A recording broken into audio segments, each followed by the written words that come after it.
Зохиолыг бичсэн тал бичээч.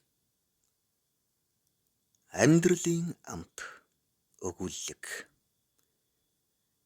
Шөн дунд хүүхэд ойлгох дунаар бандаа сэрлээ.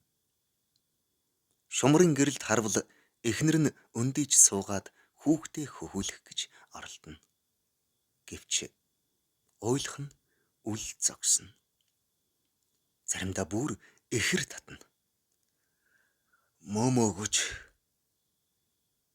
итгэхгүй байна гэх эхнэрийнхэн дуу цаанаа л уцаартай. Бандаа босч гал түллээ. Хүүхэд уйлаад л галаа түлчгээд эргээд жаахан хэвтэх гэтэл дахиад л уйллаа. Баригад руу явж эмч дуудах уу? Эхнэр хариу исгэлнэ. Бандаа босч хувцсаа өмсөв. Эхнэр нь гэгээ ортол харъя да гэв. Бандаа галдаа хідэн аргал нэмээд гарч түлээ нэмж оровлов. Галын амд хэсэг суугаад гарч харвал гэгээ орох болоогүй мэт. Гадаа хитэн жавар тачигнана. 2-9 шавтрах төхөж байгаа билээ. Ойр дунаагүй ганц морио авч ирэхээр уулын мохор өд мацав. Морио аваад эргэж иртэл гэгээж орлоо. Гэртээ орвол эхнэр нь тогоо тавьж байна. Гайгуулч уу? Мэдэхгүй. Төд удлгүй дахиад л ориллоо. Бандаа шар ламын өгсөн арц гаргаж гэрээ тойруулж утав. Ширгэж бэлдлээ. Хүүхдээ уйлуулан байж ширглээд авав. Гэсэн ч зогссонгүй уйлаад л байлаа. Бандаагийнх 3 хүүхэдтэй айл. Нөгөө 2 нь ингэж айлгаж байгаагүй лээ. Бандаа баригад орохоор шогшуулж явлаа. Хажуугийн билээс морь хөдлөн гэрлүүгээ алхаж явсан хичиг бандааг даллав. Хичиг тэдний саахалт айл юм. Хаа хүрхэн вэ? Сонин сайхан юутай байна да хаа. Тайван сайхан. Сонин сайхан юутай байна уу? Бага айлгаад болдгүй. Баригад ороод ирэхээс. Хоёулаа өндөр яргаан ёроолд суугаад тамхи оров. Хичиг "Гүй чи яаж явах вэ? Мал гарч нь эзгүй хэзүүднэ. Ойрд боохой бас их гүйж байна. Шидэрхэн гэгээн цагаан өдрөөр мал барьсан шүү дээ." Харин тийм ээ. Өглөө морь авахта харлаа. Энэ мухраар дүүрэн мөр. Би хөвүүнийг хонь эргүүлгэчгээд шогшоод ирье. Чи мал хараан бод гэд бандааг буцаав. Бандаа гэрийнхээ өмнөхөн морио чөдөрлж орхиод мухар өөд бэлдсэн хоньныхоо араас алхлаа. Өдрийн турш эмч ирж байгаа болов уу гэж зам амдан бараа хараад өнжив. Хичиг гуай явсан хэсэг нь бас мэдэгдэж өгсөнгүй. Өмнө хөтөл давах шиг болсноо төд удалгүй мал эргүүлж яваа харагдав. Сони юм да. Явж чадахгүй байсан бол юу гэж би яваад ирье гэж хэлэх вдэ. Гэх мэтээр элдвийг бодно. Эртхэн малаа гэрлүүгээ залаад 2 том тэн яргаагаан өртөөлж үүрсээр гэртээ ирлээ. Эмч ирээгүй юм уу? Чи яваагүй юм уу? Харин хичиг гуай яваад өгье гэсэн юм. Би мал тэгээ хичиг гуай явсан юм уу? Явсан байлгүй дээ. Төд удалгүй харанхуй боллоо. Хүүхэд харанхуй боллоо гэх шиг улам уйлав. Хичиг гуай яваагүй юм болов уу? Очиж асуух уу гэж бодож үзв. Бандаа гарч морио хайвал олддгүй. Хайж ятаад хурч ирвэл бүх юм янзаараа. Хүүхэд уйлсаар эмч ирээгүй. эхнэр нь хүүхдээ тэрвэрсэн хэвээр зүүрмэглэж байх шиг их л ядрангуй харагдав. Урд шөнө унтаагүй арахгүй гэж бандаа бадан галаа түлчгээд дахиад гарав. Хижгийнх рүү очиж явтал хижгийн хэдэн тэмээ зам дээр хэвдэж байв. Бандаа өндөр хүрэн атыг барьж мордоод шууд багийн төв рүү тэшүүллээ. Явсаар эмчийн гадаа буувал гэрэлтэй харагдана. Гэрт орвол эмчийн нөхөр сайнаа унтаагүй сууж байв. Сайнаа бандааг харснаа "Өө чи зөрчихжээ" гэсээр угтав. "Сайн байна уу?" Сайн байна уу? Эмч танайх руу явсан шүү дээ." "Өө тийм үү. Харин хүүхэд айлгаа да." "Өдөр эмчийн дуудлага ирсэн л дээ. Тогтох хойд хөдөл дуудлагатай яваад ирсэн юм. Морой солиод дөнгөж сая мордлоо. Би унж явсан морийг чөдөрлж идүүлчихэд орж ирж байна." "Хижиг гуай хэл хүргэж ирвүү?"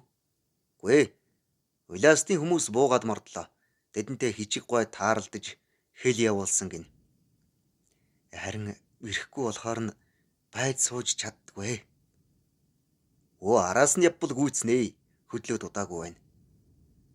Ер нь ялах нойтон хүүхдтэй байж юун ч хол өвлждөг юмтэй" гэж нэлээд зэмлэнгүй хэлэнгээ цай яглан барив. Бандаа халуун цай гүлсхийдэл балгаад явхад бэлэн гэх шиг малгайгаа чихлэнгээ "Би агент руу ороод лаа аваад" гэсээр босов. Агентийн гэрээ эмчийн хажууханд билээ. Гэрт орвол осор агентийн эхнэр нь гэрэл гаргаж өгтөв. Агент өөрөө унтаж байгаа бололтой. Бандаа мэнд асуунгаа "Хэдэн лаа хэрэгтэй байгаа юу?" Осор орон дотроос өндийснө. "Цаад 2 модон хунзны" гэж эрүүгээрээ заагаад "Доод талын хунзанд бий." Бандаа дээд хунзыг авч тавин доод хунзыг онгойлгож харав. Дүүрэн лаа. "10-ыг авчих уу?" "Тэгээ тэг."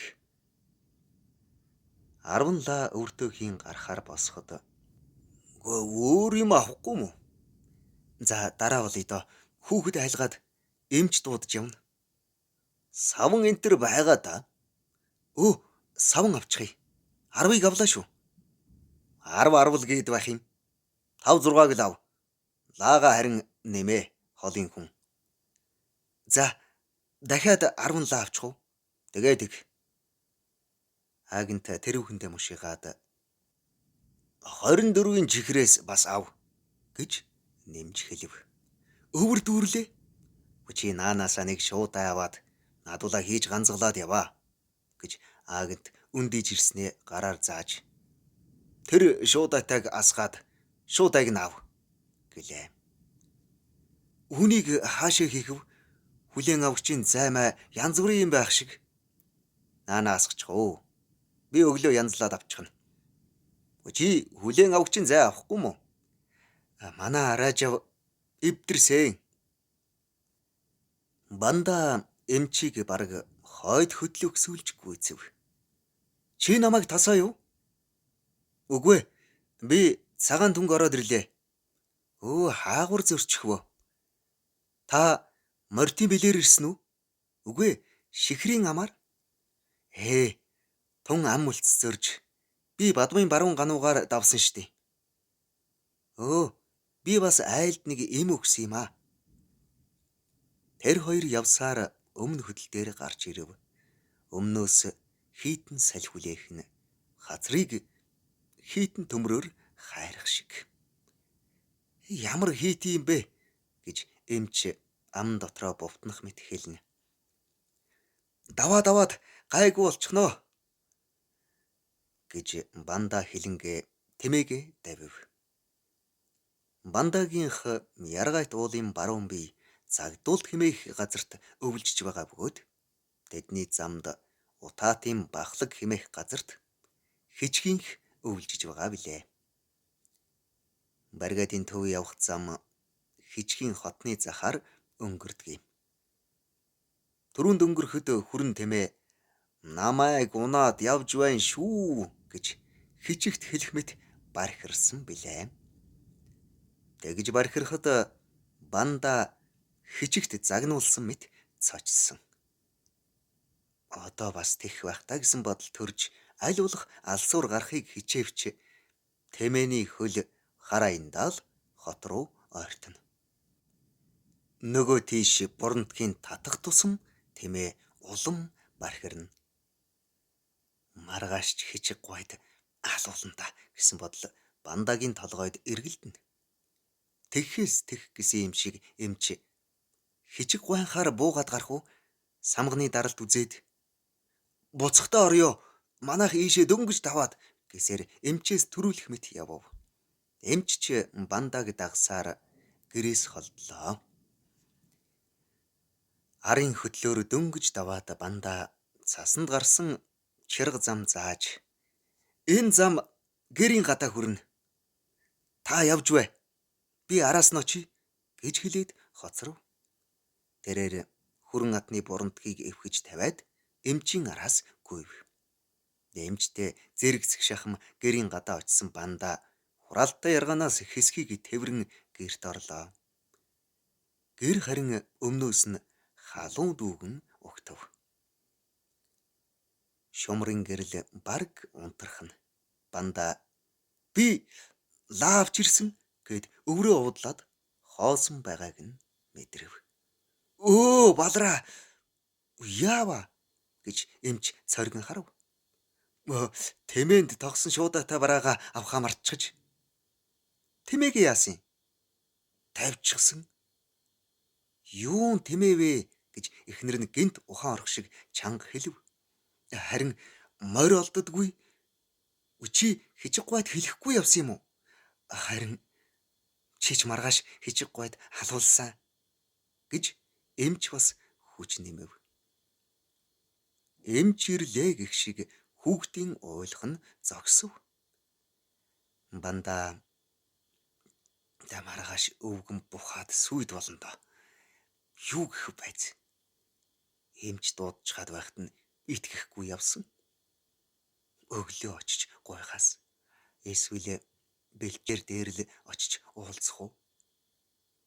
Гэхмэт олныг бодж байсан бандаа нам унтжээ. Хүмүүс дүнгэр ярилцах дуунаар сэрлээ. Гэнт нүдний үзүүрт хичиг гуй харагдав. Бандаа цочсон муур шиг огл өсрөн босов. Яав гэд хичиг гуй мосолзно. Эхнэр нь хичиг гуй чамтай ёстой нэг хатуу ярина гэж байна да. Гэхдээ бүр цаанаасаа нэг нэг тийм гой сонсогдов. Нөгөө их айдас, нөгөө өвдсөн энтер бүх зүйлийг ор мөргүй арччих шиг. Бүр нэг сайхан санагдана. Гэр халуу дүүгэн гал дээр буцлах махны пор чимээ. Хүүхдүүд хамаг хувцаа тайлж хаян тоглож байгааг харсан бандаа нэг их тайвшрах шиг болов. Тэрээр гарч харвал орой болж малнч хотлоод ирчихэж. Чөдөртэй морин холгүй харагдана. Тэмээнд тэгнээд мартсан шуудаатай барааг нь гэрийн гадаа авч ирээд тавьчихж. Яасан сайхан бай. Амьдрал ийм л амтай хэмээн дуулмаар санагдаж бандагийн цээж баяраар бялхана. Зохиол бичсэн тал бичээч 2021 он. Уншсан Эрхэнбаярын Баттарж 2026 он.